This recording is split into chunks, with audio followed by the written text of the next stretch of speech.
Good morning, thank you for joining me everyone. Today I wanted to make the Gastrodon Cheesecake Swirls with chocolate streusel. I thought these sounded really fun and interesting, but there is a lot that's going to go into it, just as a bit of a heads up. But at the end of it you do bake it rather than like a fridge set kind of cheesecake. So yeah, let's see how these go. For our ingredients, we've got 450 grams of, it says digestive biscuits. When I do cheesecake bases, I quite like using hobnobs or like the OT biscuits. We've got 2 tablespoons of our light brown sugar. We will need a half teaspoon of salt, but I will add that closer to the time. 60 grams of butter at the back. It does say unsalted, but I do always use salted. And then to start our filling, we've got 3 tubs of cream cheese. It does say the 225 gram ones. I could only find 200 gram ones, so I'm just going to roll with it and see what happens. 120 ml of our sour cream. This does need to be room temperature. Over here we've got our 200 grams of sugar. We're going to need a whole tablespoon of vanilla extract and 3 eggs.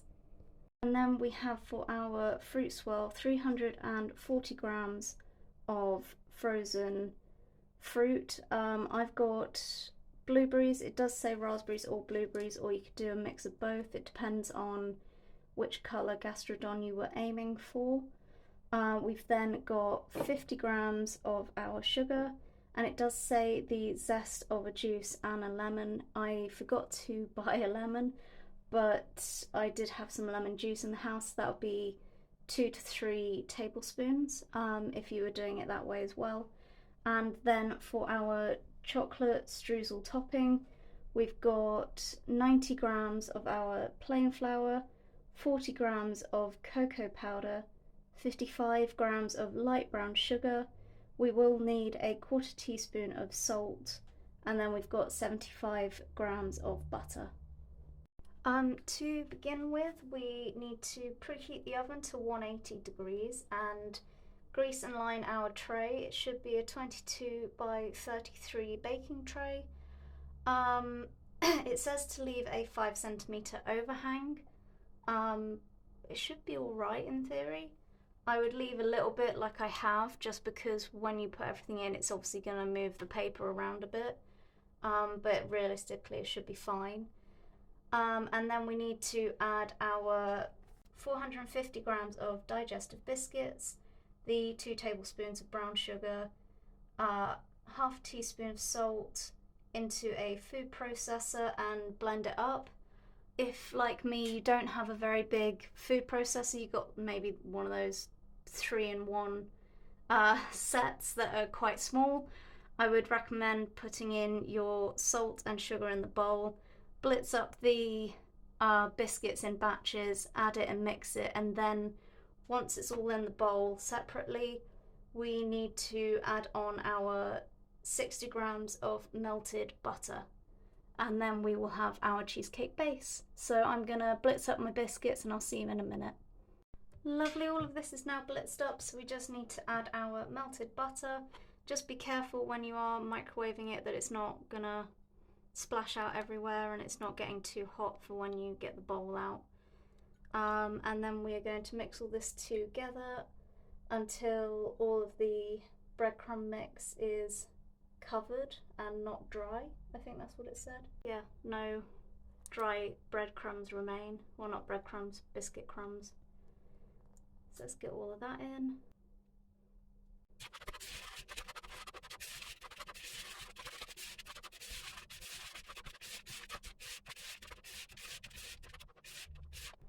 Perfect. I feel like that probably wanted maybe another 5 grams of butter, but we'll see how it goes.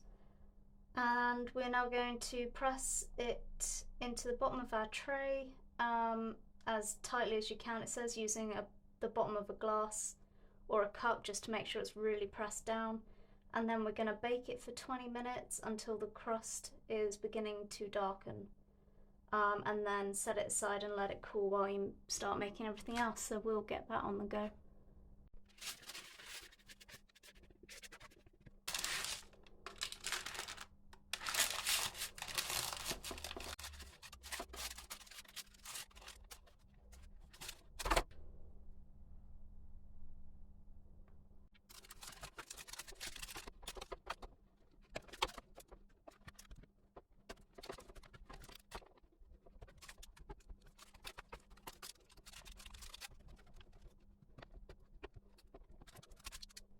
Perfect, just as a reminder, that was 180 for 20 minutes. So I will see you in 20 minutes.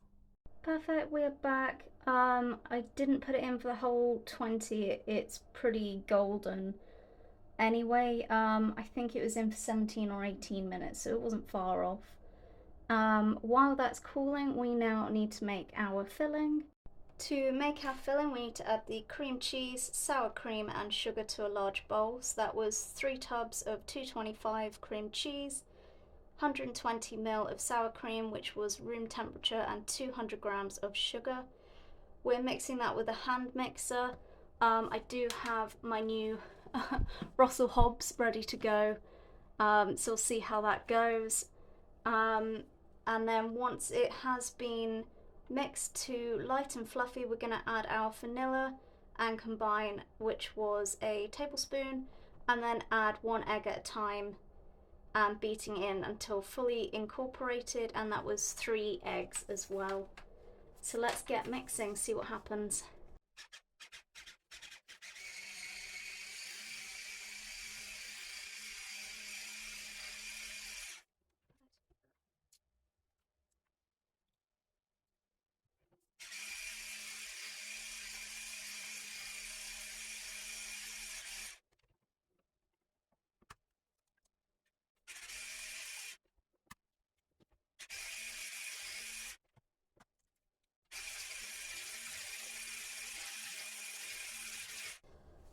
Perfect, so it does actually say to put this onto our prepared crust, but it still hasn't long come out the oven, and because this has eggs in it, I don't want them to scramble. While this is still cooling, I think I'm gonna stick the filling in the fridge for a minute because we're gonna move on to our fruit swirl. So our fruit swirl, just as a reminder, was 340 grams of frozen raspberries or blueberries, 50 grams of sugar, and it did want the zest and juice of 1 lemon, but stupid me forgot to buy one, so we just got lemon juice out of the fridge. So once we put all of that in the saucepan, we are going to cook it over a medium heat, stirring occasionally until the berries begin to break down and release their juices. And then once it's sort of broken down a bit and incorporated together, we're going to let it cool and then transfer it to a blender just to make a smooth mix, like fruit puree. And then we need to sieve it to make sure we don't have any weird bits in it. And then we can put it on top of our cheesecake.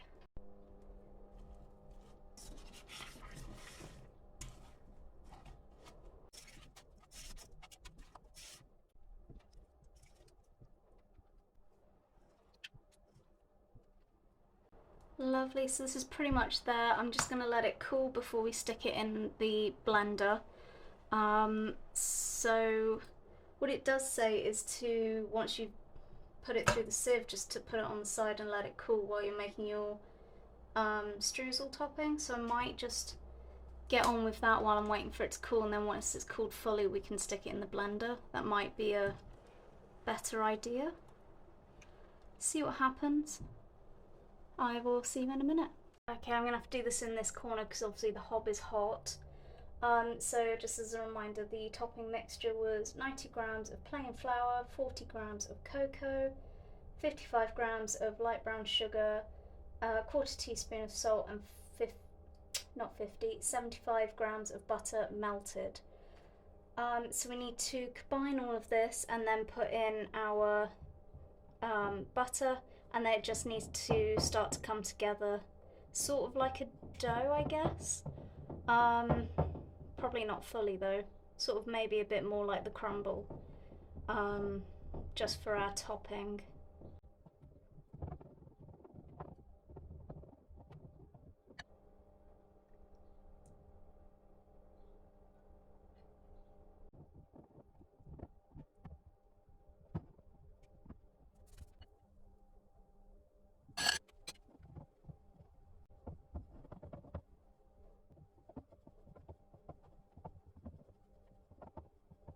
Okay, so we are meant to be sprinkling this over, so I feel like it's probably alright where it is, and then we'll just break it up a bit more when we do sprinkle it over.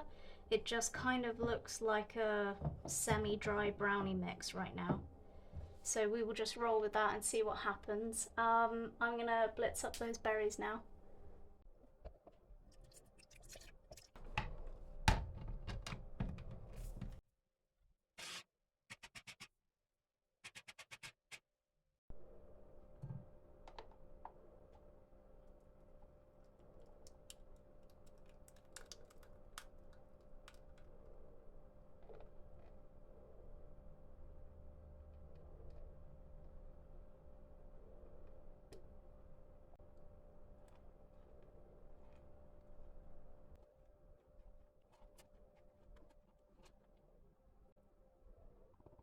Lovely, I think that's kind of as much as we're going to get out of it. I will say that is one of the messiest things I've ever done. So we've got all of the kind of skins and mush out of the berries, left with just our like sort of sugary juice underneath.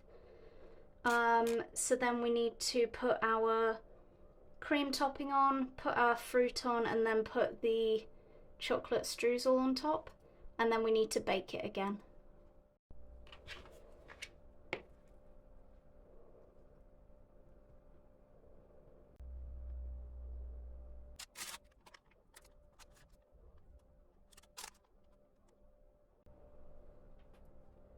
Just double check before you put this on that it isn't too hot still, because again this has eggs in it and you don't want it to scramble. I know we're going to put it in the oven in a minute, but it'll be sort of an even heat all round and it'll slowly heat up rather than just, yeah.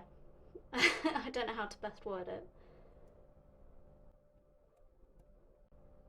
I would just very gently smush it over just to make sure everything's covered, because right now I've got this bottom corner is taking everything that I've got in here.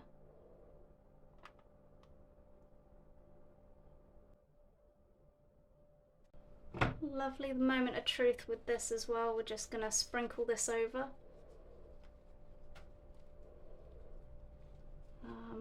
Yeah, I think maybe it's a little bit too claggy. It probably wanted less butter, which is funny because I said the first lot probably wanted more. So it might be worth actually swapping the quantities over between the two mixtures. But it might just be how this mixture comes together anyway.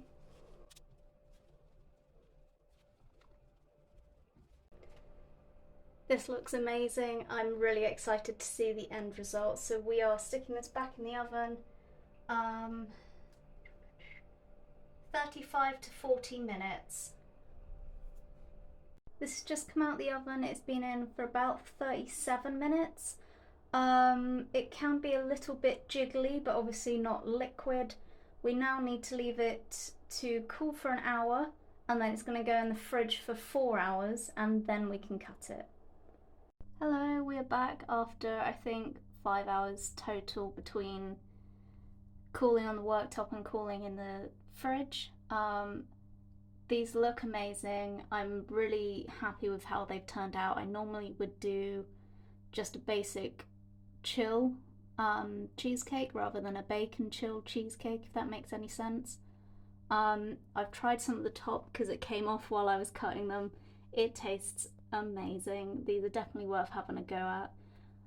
Let me know how you get on. Please, yeah, comment, like, subscribe. I love hearing from all of you. And I think last time I checked there was about 90% of my viewers aren't subscribed.